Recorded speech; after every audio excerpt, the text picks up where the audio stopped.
Hello and welcome to episode 22 of the Jodo's Hour. Today I have Brady Couto joining me from Seekonk Speedway as well as the Sports Saga podcast. Brady, how are you doing today? Joe, I'm doing fantastic. Thanks so much for bringing me on. Really, really appreciate it. And, congratulations on this 22 episodes now. I remember like when you were just starting with this thing, it was like last summer, you were like 10 episodes. I was like, all right, this is going to be great. And so great to see that this has taken off and everything you're doing at Michigan State. Awesome, awesome stuff. Thank you, Brady, dude. So the reason there was a gap in time between a couple episodes was hard to get some interviews at the college level. We're good now. We're back. We all set up, so we're good. Brady, you obviously been a little humble yourself. 36 episodes, I believe, Sports Saga. Pretty impressive stuff. Thank you.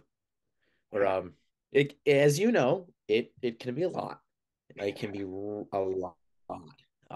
But just keep chugging along. We've got the 1 year coming up on Sunday, the 26th.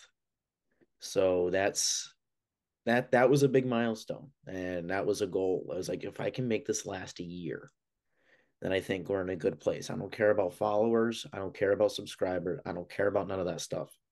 If we can just get this to last and have people who thoroughly, even if it's like five people that thoroughly enjoy it and will sit there and just watch, right? Fine, fine, fine. It speaks for itself. I mean, it's over, video chat, Zoom, whatever, Microsoft Teams like we're doing now. But it's just the biggest thing, and I know you know this, is you have fun with it. So yeah, Brady, as you mentioned, you are used to the video call interviews, video call type podcast. This is only my second time doing this. Sorry if I you hanging a little too long. I'll try to hop in when I can. I also don't want to stomp on your words though, because you obviously know the complications from doing this over Zoom. So I appreciate you being patient with that. But Brady, I want to give you a chance to kind of talk about what you've been doing, talk about what you've kind of been working on for the past couple of years. Announcer for Seekonk Speedway, some awesome stuff. Announcing Case basketball. I've got plenty of questions to ask you, but do you want to give the audience a little bit of background about who you are? I'll give them a one real quick. Me and Brady met through 4 Deep Sports Talk, the old radio show I used to be part of. Brady was part of it too at one point. That is how we made this connection. Now it's your turn, Brady. Gives the crowd some context. So as Joey was saying, we met. Joey was doing an internship at 40 Sports Talk with Dom Damiano and Lucy Cabral. Lucy asked for a shout out, so I was like, yes, you'll get your shout out. So there it is. You're welcome. I started this journey in 2019. I was 13 doing color commentary for my high school. Getting, the local TV station needed a guy. I knew someone who was like, "Hey, I think you might be really good at this." This is a dream job. It's what I've always wanted to do is just go to a game, look all nice, look all smart, right? I mean, whatever. Fake it till you make it, right? Talk about and just talk. Talk about what you see. Enjoy yourself. A fun job. That's what we all want, right? Is a fun job. So I was just thinking about this the other day because I was just thinking about like my first game and stuff actually the other day. I remember it like it was yesterday, right? It's a girls' basketball game. They're playing Diamond Vogue, right? So Joseph K is playing Diamond Regional Vogue. I remember walking into the gym, tip offs at 6:30. I'm there at like quarter of six, right? And I still get there. I'd still get to games obnoxiously early. I remember like when we started, sweat, sweat, sweat. Oh, I was so nervous. I was like, oh, they were like, it's time. You ready? I was like, no, not ready. So thankfully, it was just color, right? They did something that you don't normally see in this business. They ease you into it, right? Normally, you're just thrown into the fire, and it's like, good luck, right? You're either gonna get it or you're not gonna get it. I probably wouldn't have got it if I'm gonna be completely if I didn't have that year of just fill in, get used to yourself on the microphone. I need it. And I think everybody needs that. I think everybody needs the opportunity to just feel out, right? Where if you know what, you see it on TV. Oh my God, looks and it, but it's not for everyone. It's okay. It's not for everyone. And that's fine. And if it is for you, awesome. Grind. Keep going at it. Um, So through that, was able to work that into play by play for basketball. I did some volleyball. I did some soccer. I did some football. Um, with Case, I did some field hockey this fall, which I mean, you talk about stepping out of a comfort zone. I could not tell you the first thing about field hockey. Then they asked me to do it. I was like, all right, let's do it. Yeah, yeah. It got done. Wasn't good, but it got done. So then the whole NFHS thing came in, and you're like, ah, man, all right, well, okay. It was a great experience. You understand why the decision was made, supported it. All right, now we just wait. My in the back of my head, I'm like, now we're just gonna wait till college. We're gonna see what college has to offer. Let's fast forward to March, March of 2022. So just this past March, I get a text message from a friend named Carlos Silva. He was like, "Hey," said, you looking for announcing work?" I was like, "Yeah." I said, "The only thing I have going right now is the podcast. But yeah, why? You think you got something?" And he said, "Well, I don't know how much you know about racing, but the last I heard, this was about a week ago, Seekonk Speedway was looking for a track announcer." And I'm like, "Oh dear Jesus, I have no." Honestly, the thing in my head, the first thought that was in my head was they're still open. Like that was because I didn't know. I didn't know. I thought I went once as a kid, right? Like I went to a throw show. I went to the Midsummer Throw Show with my dad. I was like 9, and you see the cars go in the infield, right? They're doing the figure eights, and they did the Great American Trailer Race. So I had fun, but it was like it's just this isn't.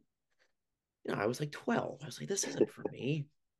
But I ever accept a job in racing, right? What is wrong with me? Oh, if I could go back and tell my 12-year-old self. Oh my God. So I call, guy Carlos gives me a phone number. He's like, this guy's name's Ed. Call him up. Tell him who you are. Well, that man's Ed St. Germain, later my boss. Awesome dude. Awesome dude. I call him up. I said, hey, you know, this is me. I've done this. Express an interest. So he gets back to me the next day. He's like, okay, send over. You have a resume? Yeah. Demo? Yeah. Send it my way. Email it to me. Sends me his email address. I send it to him. A few days later, hey, we want to bring you in for an interview. I was like, oh, awesome. Okay. Let's go put on my racing fan face, right? So show up. Now keep in mind, I don't know the racing world. I'm in skinny jeans, a gray bomber jacket, like in like a shirt from American Eagle. That's not the racing. No. Racing gear is boot cut jeans, a Harley Davidson t-shirt, and like a pack of Marlboros on the side. All right. Like that's racetrack apparel. Okay. And like Red Wing boots. All right. So I get in, I knock on the door. Because we've been to you have to go to the office, knock on the door. And I'm like, hey, I'm here to see. I have an interview with Ed. The woman comes up. Her name's Dawn Bergeron. Now one of my great friends, Dawn. And Dawn's like, "You're a racing fan?" I was like, "No." She laughs. She's like, "Yeah, it's all right. We get that all the time." So finally, they take me in for the interview, and I sit down across the table. It's Ed, and it's our competition director, Dave Albert. So they just asked me, "What do you know about the Speedway?" I said, "I'm going to be honest. I went to one throw show. I was like 12. Um, they said, "Did you like it?" I said, "Honestly, yes, I did enjoy it. I thought it was a lot of fun. I haven't been back since." And then, no worries, whatever. So they just asking me about, my career and stuff. And I told them same thing I would tell every employer. I said, I'm gonna put in the work. And I truly think if you want to succeed, you can't just show up, call a game, go home. Put a reel together for the sake of putting a reel together and just throw it out there to the world. If you ask someone for advice, the advice they're going to give you, it's not meant to demoralize you. It's not meant to criticize you. It's meant to help you. I learned that through people that have gotten as far as CBS, and I've been very, very fortunate to talk to people who have gotten that far. But I told Ed, I said, I'm going to be honest with you. I do not know a lot about racing, but I will put in the work. I will learn it from the front page of the book to the last page of the book. I'll do anything. I'll write. I'll do podcasting stuff. I'll do I don't care. I want to do whatever. I just want to get. He was like, okay. 3 weeks go by. 3 weeks go by. I have not heard anything. I'm like, all right, well, I didn't get it. Whatever. No, I'm going to try. So I run track, right? So I'm going to track and field practice, right? And I get a call. I'm like, oh God, this is the guy. Coach, like, yeah, no, take your call, whatever, right? Just meet us on the field when you're done. And he said, we want to offer you a spot on our Friday night announcing team. And I was like, wow, this is great, awesome, yeah. I'll see you at the office Monday to pick up, the tax stuff or whatever, the full schedule, my shirt, whatever. So my coach, he's like, "Did you get the job?" I said, "I got the job." He's like my physics teacher freshman year, wicked cool dude. He's like, "Nice." He's like, "What are you gonna do?" I said, "I'm gonna work at Seekonk Speedway." He's like, "Nice. What are you doing?" I said, "Announcing." He said, "You a big racing fan?" I said, "No." He starts laughing. He's like, "You'll get it, right?" This summer was a blast. I had a blast. And I think it's more, I never took the time to understand the sport for what it really is. It's not these, for lack of a better word, luxurious people who spend hours in a gym, hitting 1,000 balls off a tee, taking 100 free throws every day, taking 100 slap shots. No, no, no, no.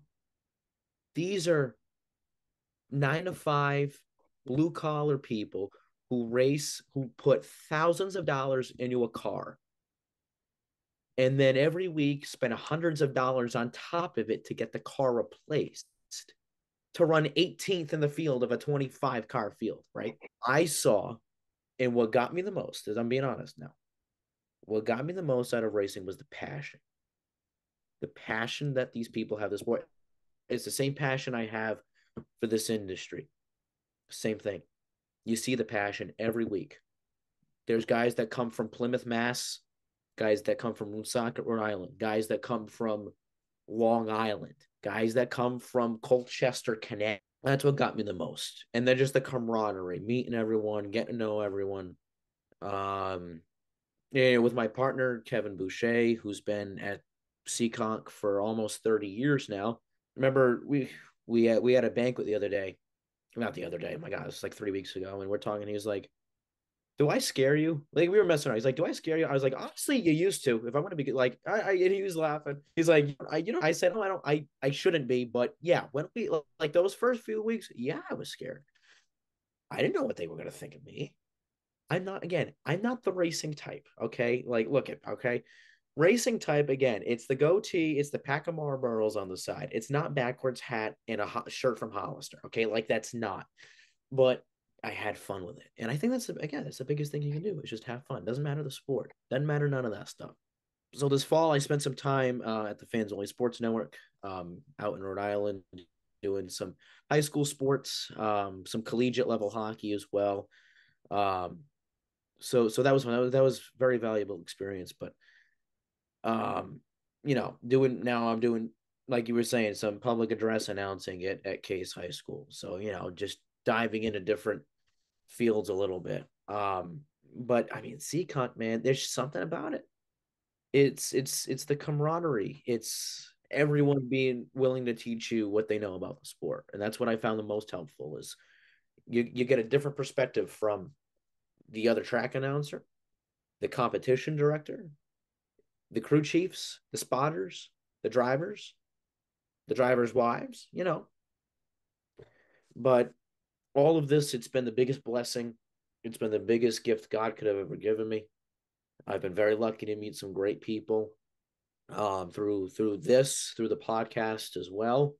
I've had the opportunity to come on podcasts in other radio shows like this to just promote what I'm doing, what's going on in the world, and just I've always said keep chugging along, because if you keep chugging along, I'm sure you know this from Michigan State being a Big Ten school and all. You never know who you're going to run into on a nightly basis. You never know, and that's the beauty of it. That's the madness. Yeah, that's the beauty, right? Keep chugging along. left turn, left turn, left turn, and we're living the dream. We're living the dream. We really are, Brady. I love the chugging along expression that you keep saying. Dude, that's a great way to put it. The entire time you're talking to, I could really just see how much passion you actually have for broadcasting. And as you mentioned, the passion that people have for racing is what made you love the sport. I really love to see the passion for broadcasting from there. And like you said, for the passion, because they're more blue collar guys or 9 to 5 guys, it's something that is their favorite thing in life that they focus on. It's kind of like some people will prefer college sports, professional sports, because sometimes they think once they get paid, they lose the passion for the sport. I personally don't think that, but some people do. And as you said, they're not always finishing first, second, or third in racing. They can come in 25th, and they're still living that life every Yeah. day, building their car, modding it out, getting it ready for the next race. And that's kind of what we're doing right now. You are currently modding your car, which would be you're modding your career or resume at that point. You're building it up with all the different things you're doing, Seekonk Speedway, the announcing, college sports, college hockey when you're not even in college is amazing, Brady. Yeah. That's crazy. Some people will never get that I experience in their appreciate life. Oh yeah, anytime, dude. No, you're doing amazing stuff. You really should be great, or really should be just appreciative for how far you came.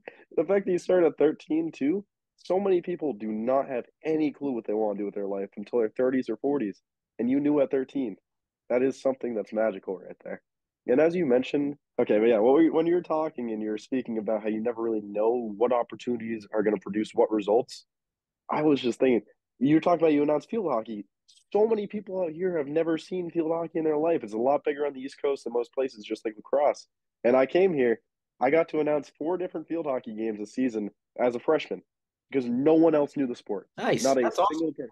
Yeah, That's thank you, Bray. But that's the thing I'm telling you. Like the fact you're doing that now, so many people are never gonna be able to have that opportunity. Nobody here knew what a short corner penalty was. No one knew what someone passing the ball from the corner to the receiving man was supposed to be, besides me, because I did it in high school.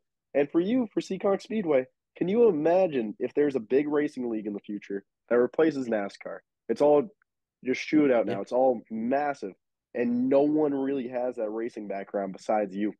You are going to get that Yeah. opportunity first. And I was and shame on me for not realizing this earlier, but I did an alumni basketball game at Case with Tyler Clark, who was my broadcast partner for a few years, helped me get the job at Swansea. And he was asking, he was saying, "Oh, how's Seekonk going?" I said, "Yeah, it's going." I said, "I'm very excited for the next season." He was like, "That must have not been an easy job." I said, "Well, like doing it." I said, "Because when it comes to speed of sports, I mean, nothing beats racing. I'll put it against any. I've done hockey, I've done basketball, I've done racing. I I want to see the sport. Maybe I don't know. Maybe like a figure skating. I don't know. I've never done figure skating.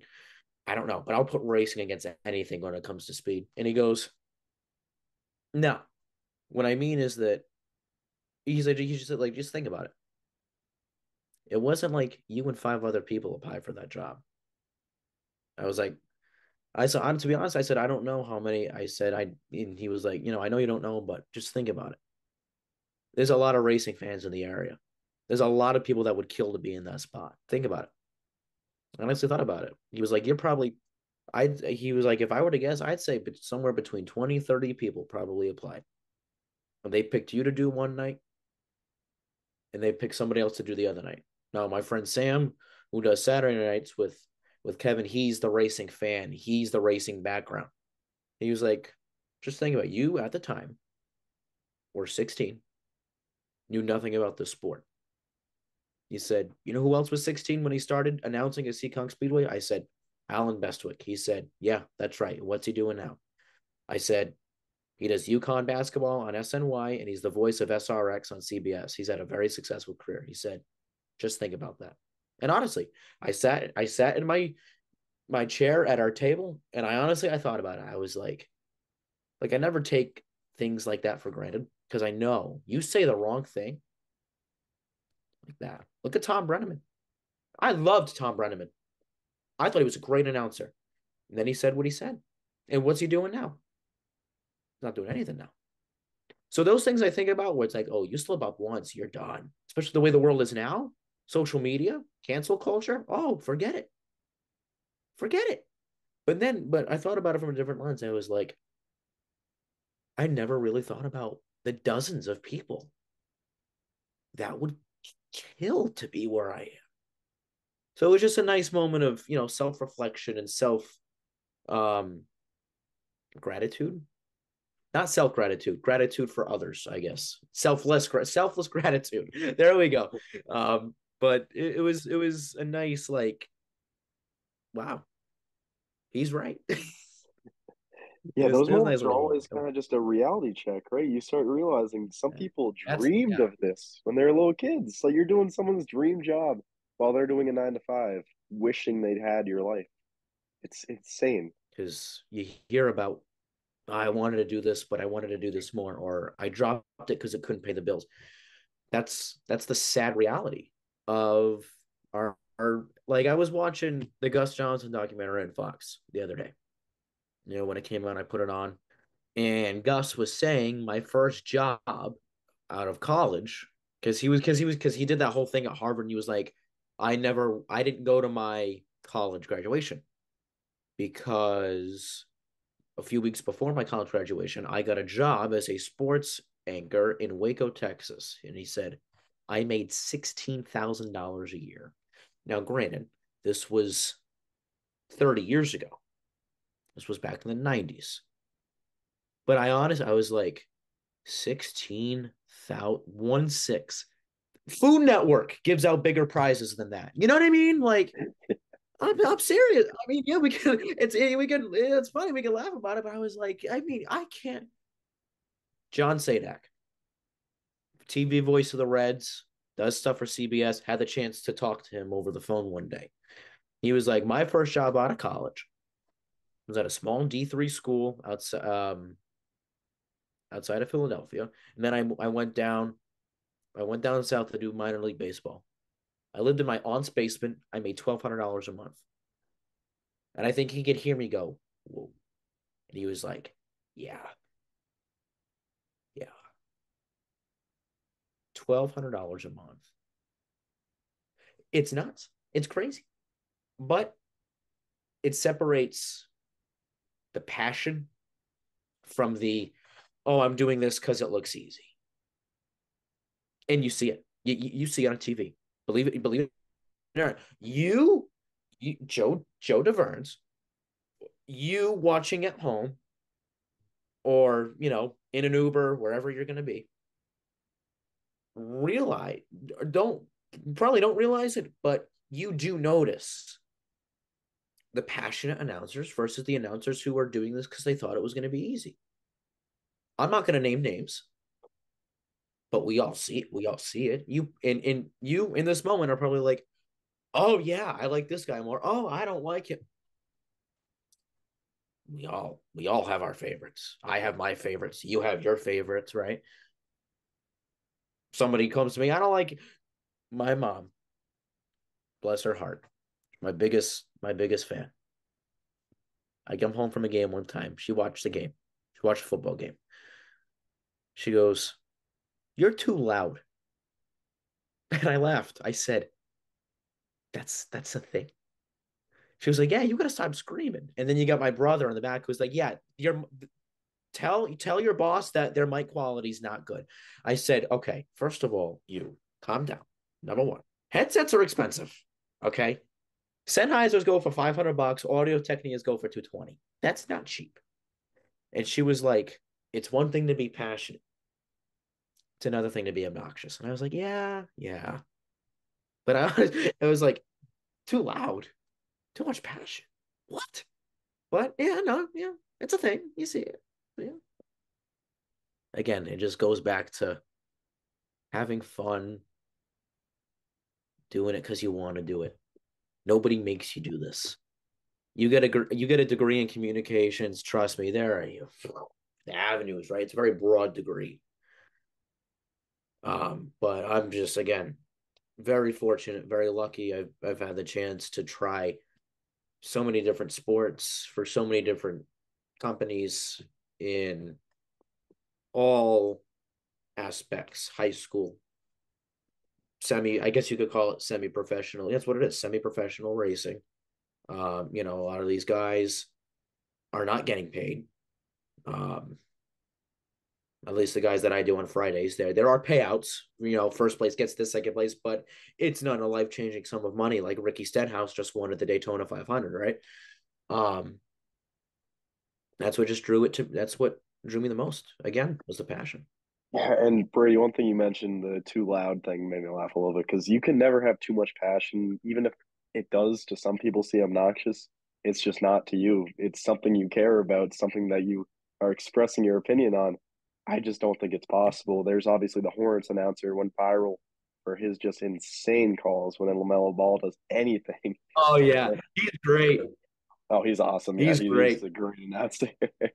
But no, Brady, one thing I really wanted to get into before any time runs out or anything, I had noticed on top of the broadcasting, on top of all the avenues that you reach out to that have impressed me so much already, have you been doing acting? Is that something that you do too? Because that is crazy to me. Oh boy. Well, my mom was a dancer. My mom still teaches dance on the side. My mom's been dancing for 30 something years. All right. My uncle has been a musician all his life, big trumpet player. I came out of the womb with the performing arts genes. I am not a big dancer. I played the saxophone in the fifth grade. I took the acting up. I've been doing that for a while. Slowed down because of everything work related that's been going on. But yeah, through middle school, through some of high school, um, theater was big. It still is. I'm going to a show tomorrow at PPAC. Um, and as much as like theater, yeah, I've heard the stereotypes. Cut the crap. I've heard the stereotypes. Don't come at me with that. I've heard them many times. I trust me. You're not fooling anybody. I've been involved for 13 years doing that stuff. I started when I was yay high, doing a bunch of stuff. Oh, I gotta tell you, I gotta talk faster. But theater is one of those things, right? Number one, it helps me in the professional world, okay, with speaking and stuff. And it's funny, a lot of announcers that I've talked to or I've seen, they take acting classes in college. They take the theater classes in high school because it does help you with your public profile, your public speaking, your diction, your enunciation, all these things. But it's something that once you have, very hard to let it go. Very, very hard to let it go. It is it is utter joy and euphoria that I have only found in one other place, the broadcasting booth. I see what we do as a combination of two of the things that I love: sports and performing. That's all it is. We're telling a story. Whether you like us or you don't like us, right? We're telling a story. But yeah, that's very big. It still is big. I'm again, I haven't done an actual show in a while. I've been doing some backstage, helping, taking behind the scenes stuff, right? Doing what I can. Again, I don't have a huge commitment to it. Very thankfully, people understand. But it's one of those things, man. If you when once you've done it, it does not leave you. So again, very fortunate. Then you become somebody else, and that's what drew me to it. Is that I'll take pre-COVID, right? Literally a month before COVID hit. Brady Couto went on stage for 3 nights. Brady Couto wasn't Brady Couto. Brady Couto was the genie in Aladdin. Something I had a blast doing that. That's what drew it to me. Oh, I get to be someone. I get to be this big, lavish, and no one's gonna care. Sure, let's go do it. Now, some people look at it, they're like, "Oh, you're crazy." I'm like, just try it. I tell people all the time, like, people are hesitant. Oh, I want to do it. Okay, stop right there. You want to do it, and then go do it. But I'm scared. Why? If it's not for you, it's okay. It's not gonna be for you. If it's not for you, it's okay. No one cares. The only person that's going to care is yourself. Why? Because you didn't try it. If you try it, oh my God, who knows, right? Who knows? So that's the beauty of life, really. It is. That's a perfect way to put it, Brady. No one else is going to try new things for you. And if you live with regret, it's going to be because you didn't do something. It's not because you embarrassed yourself. And you're bringing up the stereotypes for theater kids. That's not why I brought that. I want to make that clear. My best friend in high school he is a theater and acting major right now. And there was one Oh, point nice. yeah, there was one point at the beginning of the school year here at MSU that what I was doing while I couldn't do the interviews is I was just trying something new every week to get out of my comfort zone, try to break down the walls, break down barriers, and acting was one of them. I had gotten a part in a small short film. Later found out if I actually did that part, probably would have my career destroyed because of some lines in the short film. So we backed out of it. But at least we got through the auditions, we got through everything we needed to, and it was a great experience. And one day I do want to get into Yeah. the acting classes, all that type of stuff, because as you said, it is the same vein. We are putting on a performance. We're obviously showing our personality, but we're putting on a performance for the audience to enjoy. And one thing too, voice acting and announcing are hand in hand, to be honest with you. Well, the way I view it, It's when the your same thing. voice, it is, when you are voice acting, you're still playing a different character. Mario is always going to be Mario. That's just how it is. Just like football is always going to be football. You're not going to replace either of those, no matter how good of an announcer or a voice actor you are. You're not going to step over it. You're not going to become the new Mickey Mouse or anything. You're still going to be Mickey. Just like basketball will always be basketball, even if you're excited the entire time. That's just how life works. You can't really change those fundamental aspects of it. You are exactly correct. It's the same thing. You're putting on a performance.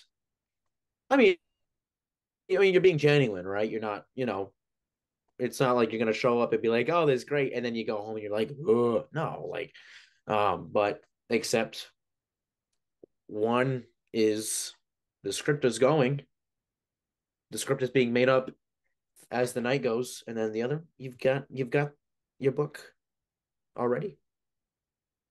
But you're right. It's the same thing. It's all great.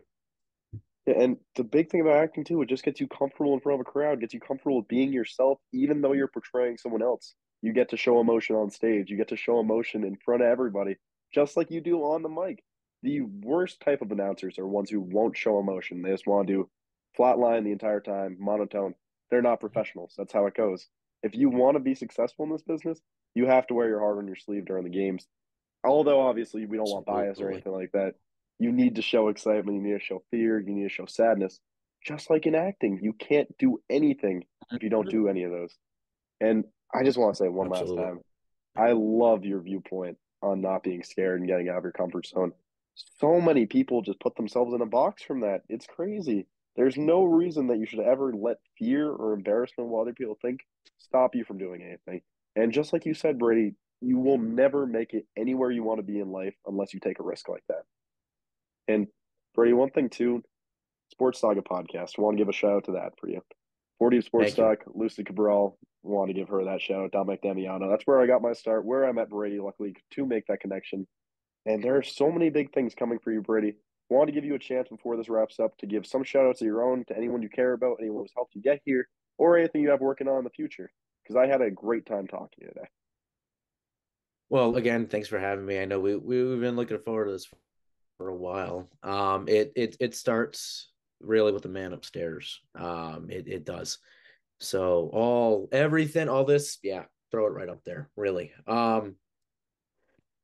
My parents, my grandparents, my brother. I mean, I I didn't have a license when I started, right? So just the sacrifices that um they are willing to make and they do make, it is second to none. So I am always forever grateful and thankful for having people who encourage you to pursue what you want to do with your life, not what you should do with your life.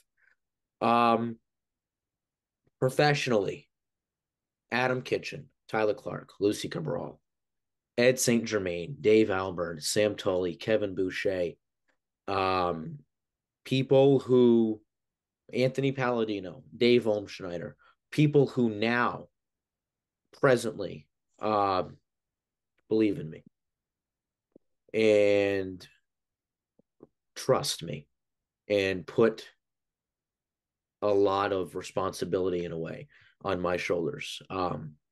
Because anybody can wake up and say, I want to do a podcast. I want to do a, I want to go into sports broadcasting. But until you've done it, people knock broadcasters all the time. I'm like, you people think it's so easy. It's not easy.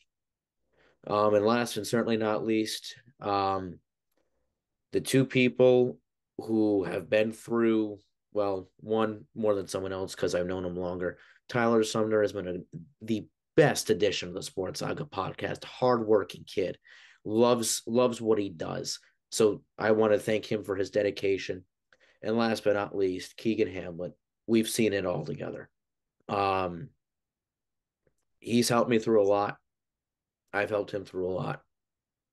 And what he has accomplished and what he is accomplishing now is just flat out incredible. So thank you, Keegan. Again, family, everyone that's helped. Thank you. Thank you, Joe. Again, much appreciated. Anytime, Brady. I love to see that. Family and faith, two biggest parts of life, to be honest with you. I really do appreciate that. This has been episode 22 of the Jonas Hour with Brady Couto from Seekonk Speedway, as well as the Sports Saga podcast. Thank you so much for coming on, Brady. Really love to get the chance to hear your story. It was some beautiful stuff to listen to. Thanks again, Joe.